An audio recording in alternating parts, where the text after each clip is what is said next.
Hello guys, today I'm going to talk about football. When football come into your mind, the first two things come into your mind, either white or black. When a brown person is talking about a football, it's kind of stereotype that they only belong to cricket or hockey or something kind of a IT. When I came to this country and I started talking about the football or something, and I always find this kind of a problem with my colleagues or with my friends as well, mostly with my English friends, that how Asians know about football. You only know about cricket. So this kind of stereotype I always face, but I always take it as a fun, but I try to learn about it. The more I learn about it, more I love this game. And I really love this game and I really follow it. I'm not saying that I'm expert. I'm making this short video to express my point of view that how this game has changed in last 20 years and where this game is heading to. So first of all, I'm going to talk about when I started watching this game. I was saying that there were a couple of managers. There were two managers who were dominating this game, and there were only two teams. There were other teams as well, but mostly two teams were always competing each other almost most of the time in the final, or whatever reason was that. It was Manchester United and Arsenal, and one manager who was kind of you can say the undeclared king of this game, and who was on the throne all the time. Other was always wanted to. It was kind of a Game of Thrones kind of a thing where one person was on the throne and other person wanted to pull his legs or something like that, and want to sit on the throne. Sometime he managed to sit on that throne, but later on the other person always took over, and the two person was, and I think you kind of rightly guessed it. If one is Sir Alex Ferguson and other was Arsene Wenger. At that time, because the competition was not at that level, the money was already there, but international money was not there in football. So but these two managers, they have a lot of power, they have money as well compared to other clubs, and that's why Sir Alex Ferguson, he managed to make this big record. He managed to make this a kind of undefeated record in Premier League. And Arsene Wenger, he couldn't get that kind of success, but he was regarded as one of the most respectful manager in his own era, and still he's very respectful. But I always kind of disagree with many of my colleagues and my friends as well, because I was always saying it at that time. They haven't faced the real competition yet. It was very predictable that both were team were always in final. And on the other hand, Manchester United, they have a lot of money power, and Sir Alex Ferguson, he has a lot of power, so he was always buying very expensive players, which include Cristiano Ronaldo as well. On the other hand, Arsene Wenger, he has his own kind of mentality. He was not heavy spender. He has kind of a thing where he was grooming young footballers, but he was very reluctant to spend any money. That's why he couldn't get that kind of success which Sir Alex Ferguson kind of got it. But the problem is this: if you do not change by that time, doesn't matter how great you are. There will be a time when people will get bored of you. People will kind of realize it that there's something is missing, and at the end you will lose out. And that's the same thing happened. I would say that Sir Alex Ferguson, he was very intelligent, very smart. He left on a high note, and still he's regarded one of the most successful managers in football. On the other hand, Arsene Wenger, he didn't get it. He was so stubborn, and he didn't change by the time. I think it's kind of French thing as well. I'm not against French; they are lovely people. But I think I always make jokes. He was kind of taking revenge from English because of the France and English rift. So he was saying, this is the only way I can settle my own scores. So he was always so stubborn to spend any money bringing the right strikers and everything. So and that's why he couldn't get the success. He couldn't take Arsenal to that level where Arsenal Football Club really belonged to. Then our TV presenters, which include Gary Lineker and many others, they always speak politically correct language. They never try to challenge them. They never try to say something which really matters. And this is the problem which I have seen in the media. I'm not saying that you have to be rude. You can speak your mind, but with respectful way. But what is happening in today's world? Whenever you try to speak your mind, they shut you down. Because everyone, I understand that they have their own salaries, they need to protect their own interest as well. So because every time you try to speak your mind, there's some kind of this socialist kind of people. They come out from nowhere, and they put too much pressure on this media and everything. And at the end, you lose your job. And who want to lose their job? Who want to lose their purse and everything? That's why they never try to challenge. They never try to ask the right question. And that's why you see that Arsenal and many other clubs, they could not go to great length which they really belong, and they have a lot of talent, but they couldn't achieve that kind of success. Because the thing is when you do not face the right criticism, Doesn't matter it's football or anything, where you do not face the right criticism, when someone cannot speak their mind to yourself, when you do not want to face the music, when you do not want to face the real criticism, then that's what then you always go to one-way traffic, and you know that when you go to one-way traffic, there's no going back. You end up in defeated territory. That's what same thing happened to Arsene Wenger as well. I'm not against him, but I'm trying to paint you the right picture, and everyone, either you agree with me or you disagree with me. You've seen that he was one of the, you can say, one of the most stubborn one of the most stubborn one of the stubborn manager I have ever seen. But I think that whatever happened to Arsenal, he is the person to blame. I always have kind of a very friendly kind of a bet with my colleagues, and I always won. They were always, this year is our year. Every time they were, oh, this is our year, we're going to win. And every year they lose. I have a great respect for him. At the same time, I would openly say that he has no shame left while he was a manager. Even his team was losing every single year. And rather than he could have resigned at the right time with respect and everything, at the end, he left the club without winning anything, where he has no choice left. And he left the club at that time, where it's going to take a lot of time to bring that club back to the real glory, where this club really belonged to. I'm not supporter of Arsenal. I'm not supporter of Manchester United.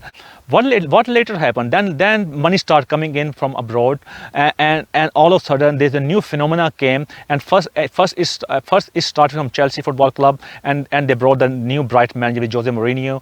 And when he came in, and you see that he won Premier League 2 in a row. Later on, you know whatever happens. I'm not going to go into details. What really happened? And there's a culture of foreign investors and foreign people. They brought their money into this in Premier League up to that length. But when a lot of money was coming here, nobody was asking a lot of questions. And because everyone was buying clubs left, right, center, and they just wanted to be part of this kind of phenomena, part of this great game, and they wanted to be part of Premier League, which is the greatest league in the world.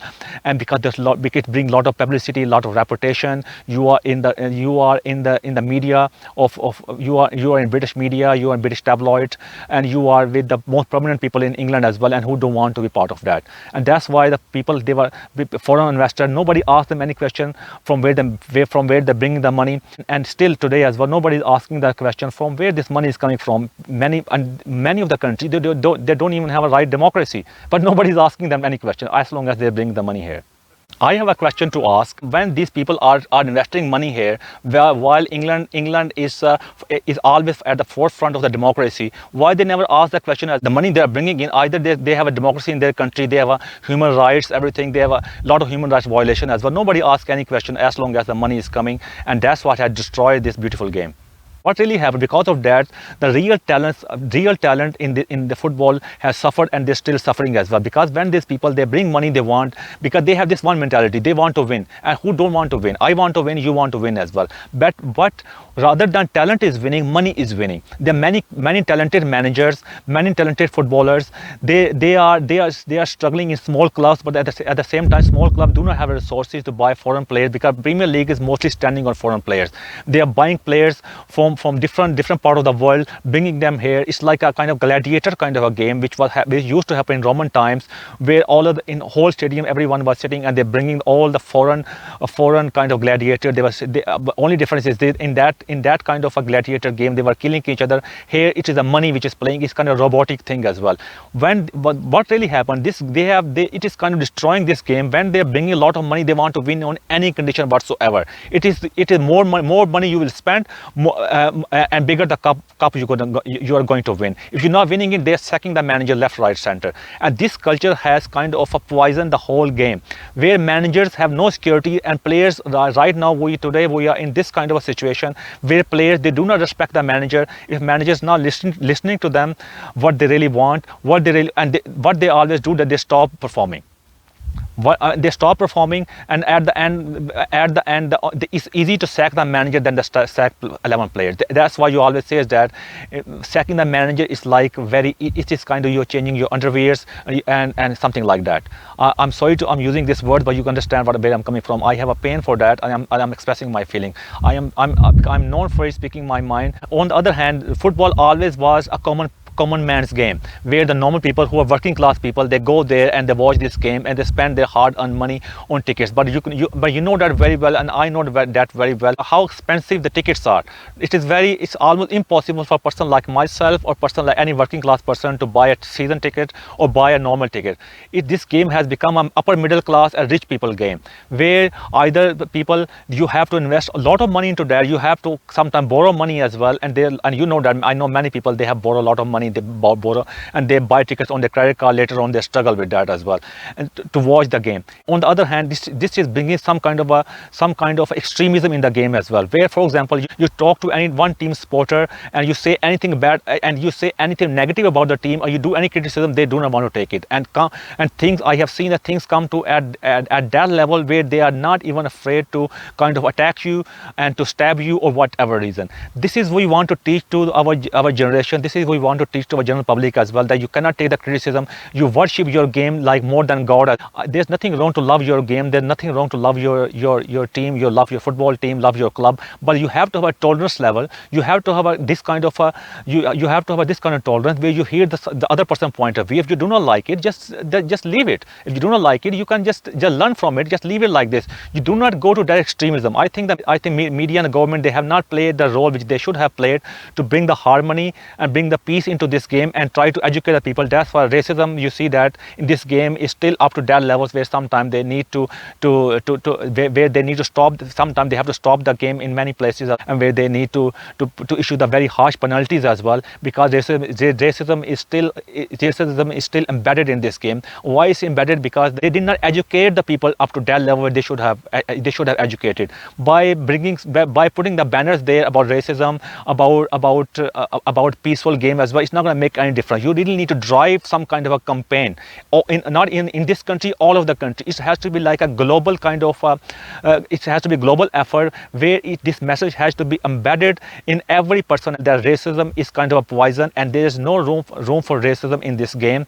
And on the other hand, you need, if you love your game, if you love your club, you love your team as well, but you have to have this tolerance level that you hear the other side of the story as well. You hear the criticism and you learn from it and just move on. It's just, at the end of the day, it's just a game. England is a place which always known for tolerance, human rights and everything. But on the other hand, when we watch the football, when we see the hooligans, we watch these fights and everything at the end of the game, it gives us different perspective. It gives us different picture of this game, which is sending the wrong signal to all over the world, and this game is not playing the role which this game should have played for a long time ago. Then rather than we supporting our local players, what really happening now, we are mostly supporting the players from outside this country, and we are willing to pay all the money whatsoever to make this game more lucrative, make this game like it's kind of gladiator thing as well, where I think this is very unfair with the local players, because local players, they struggle, they work very hard, but at the same time they don't have a fair platform to compete against those players. And at the end of the day, finally, I would say that about the wages. You see that the wages of these players, I'm not against it because I'm not paying from my own pocket, because if they deserve it, they get it. But on the other hand, a normal person on the ground, common person, it is kind of it's not even, they can't even have the dream of this kind of a wages. I don't know where this game has gone, where this game has come to, and where this game will go, where the wages are so much. A person in this game is earning money in 1 month or 1 week, where some people, they cannot even earn that money in the whole lifetime. How could you justify that? This money has poisoned this game. This money has destroyed this game, and I would urge you that, please, I will urge the authorities, I will urge you, all the people who have the power, who have the decision power, and who can make some powerful decision, please, these are my requests to look into that. I would say Liverpool and Manchester United, the current management, this is like a fresh air. They are trying to change the culture, where they are giving enough time to the manager and respect to the manager to turn around the team and then bring the result. And this is the way it should be. Rather than you bring the manager in and you want that manager to deliver the cup, you want that manager to deliver deliver the cup within 1 year, and if you see that you are not going towards that and you're sacking the manager halfway through, and that's what had destroyed this beautiful game. So I think these two examples are prominent examples, and other clubs should follow that, and they should implement all over that managers should get all the respect, and manager has to have this kind of respect with the players. How comes a players when they're losing game and the new manager come, all of a sudden they're performing? I think there is some kind of criminal negligence into players' mind, because they do not have a respect for the manager. This was my message I wanted to give. Finally, my message is this: so that this game is beautiful game, and this game has united the whole world. Now time has come that we send because this is the only game which we can send a powerful message to the whole world, that a powerful message of tolerance, powerful message of peace, powerful message to harmony, and powerful message to root out the racism from this planet Earth. If I have said something which you didn't like, I apologize for that. If you like my video, please share my video. Thank you very much. I'm at Stonehenge, so I decided to make my video at Stonehenge to give you kind of a view as well how beautiful history England has. So you can see Stonehenge.